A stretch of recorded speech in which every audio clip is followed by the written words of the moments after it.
Bonjour, Chantal Binet de Divinity and Grace. Je trouvais ça important de vous parler des cadeaux du processus d'éveil et de l'ascension de la Kundalini. J'ai beaucoup parlé des différents signes et symptômes physiques un peu plus difficiles, émotionnels un peu plus difficiles dans l'autre capsule. Et je pensais mettre l'accent maintenant sur les cadeaux qui découlent de tous ces changements-là, cette transformation-là, cette transmutation-là que la Kundalini nous demande. Parce qu'ils sont quand même assez... ils ont beaucoup d'impact, ces beaux cadeaux-là. Puis je vous dirais que ça dépend aussi où est-ce qu'on en est dans l'éveil, dans le processus d'ascension. Dans le sens que je vous parlais des chakras, hein, des différents centres d'énergie que l'on a à l'intérieur de nous. Pour moi, c'est des centres, pas juste d'énergie, c'est des centres d'information. Et plus nos différents centres comme ça sont nettoyés, sont challengés aussi, ça fait en sorte qu'on va vivre différentes émotions, différentes situations, différentes, différents sentiments, dépendamment si c'est notre premier chakra, deuxième, troisième, peu importe, qui vient de s'ouvrir. Puis, on parle d'un éveil complet lorsque on a senti l'énergie, le feu de la Kundalini passer à travers l'ensemble de nos chakras, puis qui a dépassé celui de la couronne pour aller vraiment connecter avec, on va l'appeler même le cosmos. Mais dans le fond, qui est tout le temps présent autour de nous, c'est juste qu'on n'en est pas autant conscient. Donc oui, quand on a, puis c'est ça que vous allez peut-être beaucoup lire là, dans les différents documents, quand la Kundalini a percé l'ensemble des chakras, moi, c'est un petit peu ça que le vocabulaire est utilisé dans les écrits, d'utiliser le mot percer. Moi, je vous dirais que c'est plus... pour moi, le mot éveil est vraiment fort parce que je trouve que ça vient réveiller. Je le sentais, moi, les vortex d'énergie. Le centre d'énergie qui est le chakra, c'est vraiment un tourbillon. C'est un aspect de nous qui tourne vraiment assez rapidement lorsque la Kundalini s'élève à l'intérieur de nous. Puis ça passe beaucoup à travers la colonne vertébrale. Hein. Je pense que je ne l'ai peut-être pas mentionné jusqu'à présent, le processus d'ascension dans notre système nerveux central qui est à l'intérieur de la colonne. C'est à l'intérieur de ça qu'on va sentir cette puissance-là, cette force-là monter en nous. C'est comme un gros... l'image que j'ai, c'est comme un gros tuyau dans lequel on va pousser de l'air ou bien quand on met de l'eau dans une hose, la hose n'a pas le choix de suivre le mouvement de l'eau. Donc, c'est un peu ça qui se passe à l'intérieur de nous. Et quand le chakra, le dernier chakra est comme activé et qu'on sent que l'énergie s'en va vraiment directement plus élevée que le chakra de la couronne, je vous dirais quelques pieds. Moi, je le sens là, quand ça m'arrive, surtout quand les kriyas s'activent, que je suis instantanément connectée avec d'autres dimensions de conscience. Puis, je vous dirais qu'on entend parler que l'éveil peut se faire du bas vers le haut, alors du premier chakra vers les chakras du haut, ou bien du haut vers le bas. Puis, dans mon expérience à moi, mon éveil s'est fait du bas vers le haut, mais immédiatement, le haut a embarqué aussi vers le bas. C'est comme un genre d'autoroute que l'on a de haut en bas à l'intérieur de nous. Puis, je vous dirais que on pense que le premier chakra s'arrête au niveau du pubis, là, au niveau du bas-ventre et tout ça, mais je vous dirais que de parce que je vis avec mes kriyas, moi, je me rends compte que c'est beaucoup plus bas que ça. C'est comme si notre corps humain, c'est vraiment juste une petite partie de notre identité physique et spirituelle. Puis, parce qu'on est comme, on dirait, plus long et plus grand et plus large que ce qu'on voit physiquement. Et puis, on a une belle image des nadis. Les nadis, hein, qu'on dit que c'est comme des fils, quasiment des fils d'or, hein, qui définissent notre forme physique et spirituelle. Puis ce sont comme des passages à l'intérieur de nous qui font véhiculer l'énergie, l'information justement divine, je vais l'appeler comme ça, cosmique, appelons-le comme on veut, de la conscience. Et moi, je le sens quand j'ai vu l'image de quoi ça avait l'air, un corps avec plein de nadis autour, j'ai compris avec mon exercice des kriyas que on est exactement ça. C'est comme ça que l'énergie circule à l'intérieur de nous. Donc, je voulais quand même mettre ça d'emblée parce que dépendamment de notre niveau d'éveil, dépendamment du niveau d'ascension qui peut prendre encore une fois plusieurs années avant de se compléter, bien, ça fait en sorte qu'on ne vivra pas les mêmes émotions, puis on ne sera pas challengé de la même façon par la Kundalini. Puis pour moi, challenger, il est positif, là. Elle nous met au défi, mais c'est toujours dans le but, encore une fois, de reconnecter avec cette essence-là divine qu'on a moins conscience en nous, puis aussi de nous amener à faire de meilleurs choix pour notre vie. Donc, mais quand ça passe, quand cette énergie-là passe à travers tous les chakras, puis qu'on connecte avec vraiment le divin, je vous dirais que l'amour, l'amour qu'on ressent, ça se décrit même pas. Moi, ça m'a fait pleurer là, immédiatement, comme un enfant, pas capable d'arrêter de pleurer. C'est une force qui est tellement grande, on est ému devant ça. On est, dans mon cas, moi, c'est tout le ressenti. Puis c'est comme si il y a comme un gros train qui arrive avec un paquet de wagons, puis ça rentre à l'intérieur de nous, puis on a cette connexion-là divine vraiment extraordinaire. On a juste le goût d'être bercé dans cet amour-là, puis de le donner à tout le monde. Alors, on se sent rempli d'amour, ça déborde. On en a pour nous, on en a pour la Terre, on en a pour tous les humains, on en a pour les autres autour de nous. C'est vraiment extraordinaire. C'est dur à décrire. Puis si je me reconnectais vraiment avec cette force-là d'amour, je pourrais pleurer instantanément, là. C'est vraiment beau. Puis, ce que j'ai compris, c'est de ça que nous sommes faits. Alors, ce qu'on appelle Dieu, qui pour moi est la force de la création, la Kundalini, qui est aussi la force de la création sous une autre forme, puis les humains, de quoi on est fait, on n'a pas conscience de ça. J'oserais quasiment dire malheureusement, même si ça fait partie quand même de nos étapes de vie. Mais puis de cet amour-là découle une joie. Il y a une joie profonde qui vient s'installer. Moi, ça m'a vraiment permis de guérir la partie d'ego à l'intérieur de moi qui a longtemps voulu mourir, qui n'était pas heureuse d'être ici. J'avais juste hâte de repartir dans l'énergie d'où je venais. Et je vous dirais que pour moi, ça s'est réglé. J'ai vraiment eu ces pensées-là. Ceux qui me connaissent vont rester bêtes peut-être de savoir ça. Mais moi, je vous dirais, j'avais vraiment un gros malaise d'être incarnée ici là, jusqu'à quasiment mes 50 ans. Quasiment.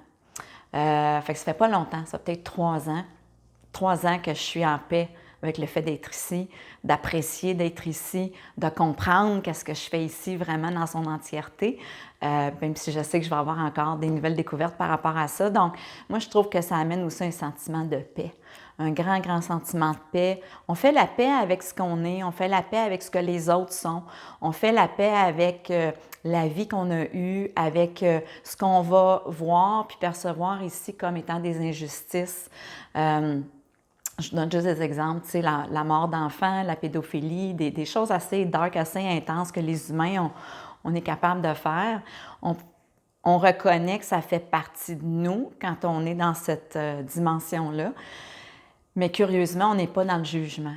Alors, cet amour-là est tellement grand et tellement fort que ça brûle, si je peux dire, ça efface le jugement qui vient de l'ego, le jugement avec lequel on vient ici. Puis qu'on interprète les situations. L'ego est beaucoup dans la séparation, la division, mais dans cet amour-là, dans cette joie-là, dans cette paix-là, on est en union. On ne fait qu'un avec la Terre, avec la planète, avec les humains, avec ceux qui sont décédés, avec la vie d'avant, les vies d'après. C'est vraiment, moi, ça m'a flabbergasté de m'apercevoir de ces dimensions-là. qu'on n'est vraiment pas conscient quand on n'est pas éveillé, je vais le dire comme ça.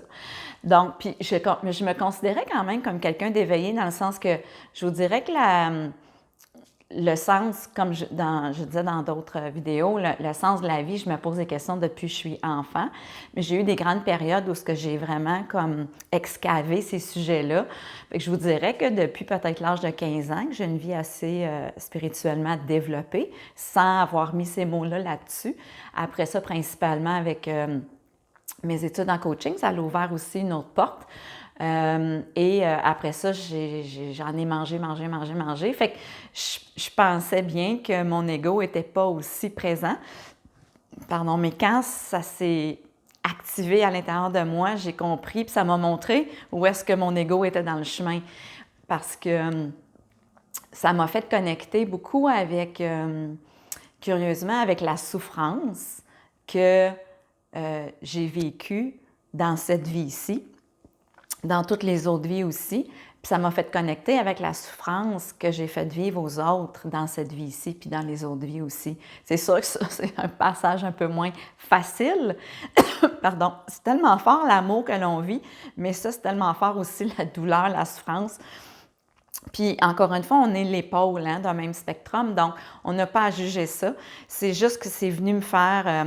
c'est Yeshua qui est venu me montrer ça, pour me montrer aussi ce que lui avait vécu dans son chemin de vie comme être humain, pour me montrer que ça fait partie de qui nous sommes. Puis de ne pas juger ça, de faire la paix avec ça, puis de vraiment comprendre que c'est le même pour tout le monde, donc d'aimer aussi davantage les autres. Fait que c'est tout un processus de déconstruction, encore une fois. Puis c'est les beaux cadeaux de la Kundalini. C'est sûr que quand on est dans... Il y a des périodes d'éveil comme ça, d'ascension, je veux dire des phases d'ascension, on ne reste pas là tout le temps, puis on ne reste pas là très, très longtemps. À date, en tout cas, dans mon expérience, ce que je veux dire par là, c'est que ça l'embarque, ça débarque, ça l'embarque, ça débarque. Pourquoi? Parce que c'est ça le chemin qu'on vient vivre ici. On s'est incarné en humain, alors on va continuer de vivre l'aspect humain, mais de plus en plus que l'ascension se fait, puis que nos chakras sont nettoyés, recalibrés, puis entretenus après, à travers nos nouvelles pensées, à travers nos nouvelles croyances, à travers le fait de rester davantage dans des fréquences plus élevées, c'est-à-dire dans des dimensions de conscience plus élevées. Et ça vient de notre reprogrammation de nos pensées et de nos émotions. Bien, ça fait en sorte qu'on est plus capable de vivre dans cet espace-là, on est plus capable d'y retourner longtemps, souvent, et c'est ça plus longtemps. Donc, il y a encore des journées où je vais être très humaine, je ne serai pas contente, où je vais avoir de la peine, où je vais avoir peur, mais je ne reste plus autant longtemps là-dedans. Et ça, c'est un immense cadeau de la Kundalini. Je suis rapidement capable, je vous dirais, en 30 secondes, 2 minutes, 3 minutes, des fois peut-être un 5, 10 minutes, mais de prendre tout de suite du recul, puis d'être capable de regarder ça d'un autre point de vue, puis de comprendre quels sont ce que j'appelle les cadeaux mal emballés dans la situation qu'on n'aime pas, parce qu'il y a toujours des cadeaux à l'intérieur de ça, il y a des enseignements. Puis, pour moi, ça fait partie d'un cheminement typique spirituel, de constamment être en introspection, de se regarder puis de devenir la meilleure version de soi. Puis la Kundalini nous aide à faire ça. Donc, moindrement qu'on la laisse travailler, qu'on s'enlève du chemin, puis s'enlever du chemin veut aussi dire moins être dans l'attachement, bien, on va vivre de plus en plus ces cadeaux. Puis, c'est pas parce que tous nos chakras y ont été activés puis qu'on est connecté avec vraiment je vais l'appeler de même, peut-être je viens d'inventer quelque chose, le chakra de l'ascension, de connecter vraiment avec l'au-delà. Bien, ça fait en sorte que je trouve qu'on est plus dans la sagesse, on est plus dans la gratitude aussi, on prend moins pour acquis qu'est-ce qu'on vit, mais en même temps, j'ai accepté avec le temps aussi de retourner dans mon humain. Il y a des journées qui sont moins le fun. Il faut que je me parle. Donc, on est plus dans le être que dans le faire quand on est éveillé, quand on vit le processus de l'ascension. Ce que je veux dire par là, c'est qu'on est plus connecté avec, on est plus conscient de comment on se sent, de comment on pense. Puis, on sait que ce qu'on pense voyage, puis ce qu'on pense affecte beaucoup le corps humain. parce que c'est directement lié aux émotions, bien sûr. Donc, quand on est mieux capable de gérer l'ego, quand on est mieux capable de comprendre les situations avec plus d'objectivité, puis surtout sous le regard de la conscience divine, que tout est OK, même si dans notre petite dimension ici, on a l'impression que non, bien ça permet vraiment de vivre davantage dans un espace de foi, de confiance, d'y retourner plus souvent, comme je disais tantôt. Puis, plus on est dans ces énergies-là d'amour, de foi, de confiance, de pardon, parce qu'on est dans l'amour, on pardonne plus facilement, on n'est pas dans le jugement. C'est comme vraiment pas là. Il y a des moments donnés, c'est vraiment pas là du tout, du tout. Ça, c'est l'ultime but. Ça fait en sorte que je vous dirais que quand je regarde le futur, tout paraît moins difficile, moins lourd, même si je suis consciente qu'il va y avoir des efforts, qu'il va y avoir quand même des défis, puis la vie d'humain étant ce qu'elle est, je vais faire face à l'amour des proches, pas à l'amour, à la mort des proches. Tu sais, il y a vraiment différentes situations comme moins le fun, on va dire ça comme ça, mais tout est moins dramatique et tout est plus en harmonie. Donc, le principe de l'union, c'est vraiment exceptionnel, l'union avec le divin. Je vous partage qu'à un moment donné, c'est l'essence de Dieu qui est arrivée à moi. Je suis toujours un petit... en tout cas, je commence à parler de ça, mais je suis encore un petit peu mal à l'aise parce qu'on a beaucoup d'interprétations face au concept de Dieu. Encore une fois, c'est pas nécessaire. C'est pas un être humain, ça, c'est très clair. Il est très, je veux dire, c'est pas, il n'y a pas un sexe particulier par rapport à ça parce que c'est pas un humain. C'est vraiment une force, la lumière de la vie. Et quand c'est arrivé à moi, Yeshua, quand il est arrivé à moi, puis Marie-Madeleine, on s'entend que c'était vraiment une dose d'amour assez exceptionnelle. Mais quand c'est l'énergie de Dieu qui est arrivée, je peux vous dire que c'était encore d'autres choses. C'était, en anglais, je dirais « out of this world ». C'était vraiment... j'ai comme pas de mots. C'est fort, c'est doux, c'est beau, c'est grandiose. Puis encore une fois, c'est pour nous montrer de quoi on est fait. Puis on n'utilise tellement pas assez ces parties-là de nous.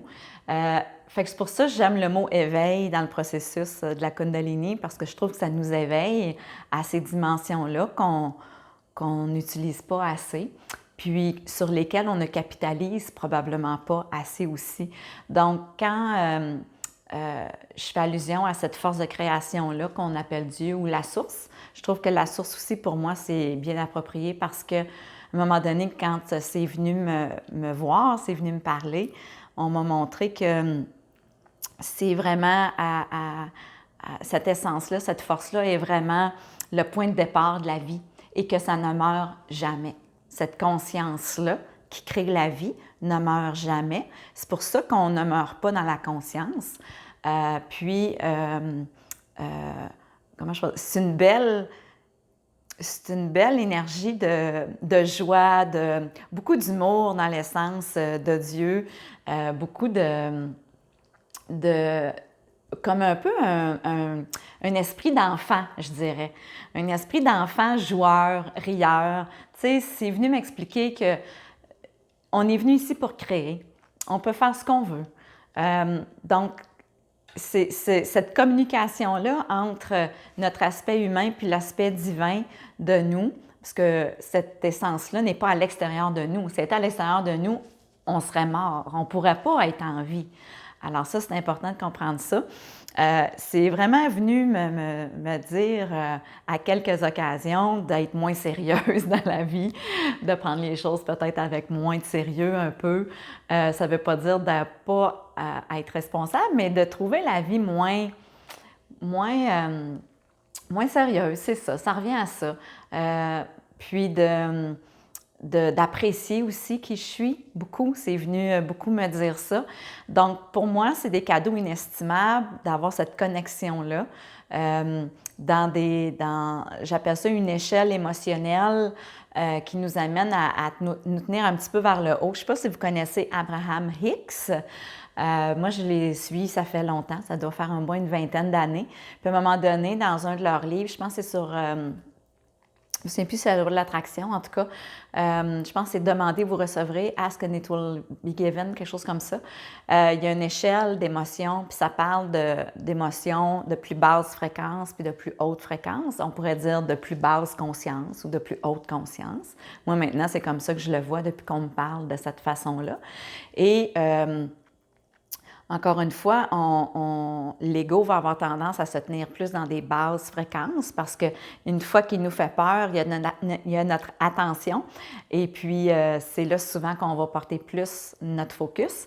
Mais la Kundalini nous amène vraiment à être de moins en moins dans ces fréquences-là et de plus en plus dans les fréquences d'amour, de joie, de pardon, de gratitude, de satisfaction, de non-jugement, comme je disais tantôt. Donc, quand on est là-dedans, on laisse plus les autres êtres qui y sont. On ne se sent pas le besoin de comparer. On ne se sent pas le besoin de toujours planifier le futur. On est beaucoup plus dans le moment présent. On n'est plus dans le passé. On n'est plus en train de ressasser le passé puis d'être dans le pattern de victime. On est qui on est. On est dans le être plus que le faire. Ça ne veut pas dire que faire est pas correct. Ça veut juste dire de ne pas trop être juste ça, de ne plus être autant dans les extrêmes. Donc ça, c'est plein de beaux cadeaux. Puis aussi, je vous dirais, la santé, parce que oui, des fois, elle va venir nous challenger au niveau, comme je disais, au niveau des émotions, du système central nerveux, au niveau de la tracte digestive, les intestins, tout ça, pour équilibrer. Puis tout ça fait partie de nos chakras. Donc, quand on fait nos devoirs, on répond aux changements qu'on est invité à faire. Moi, dans mon cas, avant de tomber malade, l'alimentation, c'était pas quelque chose de super important. Je pensais que je mangeais bien, mais pour moi, c'était comme une tâche, c'était un fardeau, c'était une perte de temps. C'était comme une perte de temps parce que là, ça m'empêchait de travailler ou ça m'empêchait de faire d'autres choses. Donc, puis j'avais pas tant un plaisir à manger nécessairement. Et puis, suite à toute la panoplie de conséquences au niveau des allergies, tout ça, ça m'a demandé vraiment de moi-même apprendre à faire ma bouffe à partir de zéro, de ne plus acheter rien qui est transformé. Donc, ça m'a demandé vraiment un virage total dans ma vie. Oui, j'ai sacré un peu au début, puis j'en ai pleuré une shot aussi de savoir que, bon, ma vie ne sera plus pareille. Mais une fois que la crise de bébé, là, de l'ego est passée, puis que là, on est dans d'autres niveaux de conscience, je suis capable de voir à quel point ce virage-là était plus que nécessaire. Ça m'a amené à faire un virage assez total. Je ne mange que biologique, organique depuis un bon 5 ans, je vous dirais, si ce n'est pas un petit peu plus. Et puis, ça m'a appris à développer plein de recettes, à aider les gens autour de moi qui ont des défis au niveau de la tracte digestive aussi. Donc, je suis devenue une bonne ressource pour les gens autour de moi. Et aussi, je vous dirais que dans les phases de l'éveil et des différents niveaux de conscience, notre corps change beaucoup. Pourquoi? Parce que plus notre corps se remplit de lumière, plus on est dans l'ascension et plus on fait nos devoirs, plus on devient un corps de lumière. Puis la lumière vient, comme je vais dire de même, brûler. On dirait les graisses superflues, vient transformer, ça vient vraiment toucher l'ADN. Alors, ça vient changer notre ADN pour le mieux. C'est comme si ça va aller travailler des codes dans l'ADN qui sont peut-être plus, ou qui sont passés date, qui sont plus à jour, qui sont plus nécessaires pour l'ascension. Et ça vient les remplacer par d'autres codes, d'autres signaux, je ne sais pas trop comment l'expliquer, mais je le vois souvent, là, les deux barres d'ADN là, dans les micria. Puis, c'est comme si, moi, j'ai vu mon corps beaucoup se transformer et je l'ai vu s'affiner. J'ai des formes que j'ai jamais eues dans ma vie. J'ai jamais été aussi, comment je pourrais dire, harmonisé, équilibré un peu partout dans mon corps. Puis, j'ai développé comme un genre de focus, de force physique, intellectuelle. On dirait qu'il vient vraiment me rendre plus compacte, mais sans le superflu. Je ne sais pas trop comment l'expliquer. Avant, j'avais comme, mettons, 20 livres de plus, qui était mon poids normal que je pensais. Mais ce 20 livres-là, je voulais toujours aller le reprendre parce que dans ma tête, avant que je tombe malade, c'était mon point de repère pour être en santé. Mais là, je me rends compte que c'est d'autres choses qui est la santé.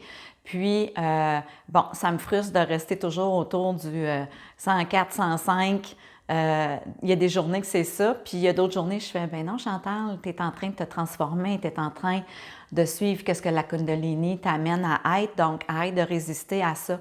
Fait que il y a ce cadeau-là de délester des vieux points de repère. Sur le moment, ça prend quand même un certain niveau de conscience pour comprendre qu'on est challengé à laisser ça aller.